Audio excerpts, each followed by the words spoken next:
Alam mo ba na ang Barangay Bueno ayon sa kwento, noong panahon ng mga Amerikano ay may isang grupo ng mga sundalong Amerikano na may mga baril ang dumaan sa lugar na kung saan ang mga kababayan nating Aytas ang mga unang naninirahan.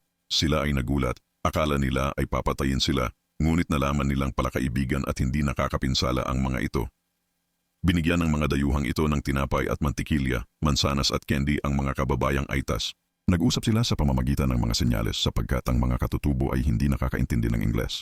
Tinapik-tapik ng mga Amerikano ang kanilang likod na nagsasabing mucho bueno. Ang mga salitang ito ay lubhang kahanga-hanga sa isipan ng mga katutubo at palagi nilang inuulit ang salitang bueno. Isang araw ay nagkataong dumaan ang isang estranghero sa lugar dahil siya ay pagod sa pangangaso. Malugod siyang sinalubong, nagsalita siya sa Kapampangan, ngunit hindi siya maintindihan. Sabi ng mga katutubo ay bueno.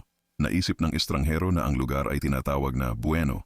Nang umalis ang estranghero ay sinabi niyang bueno.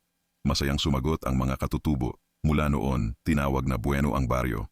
Ang bueno ay salitang Kastila na nangangahulugang good o mabuti.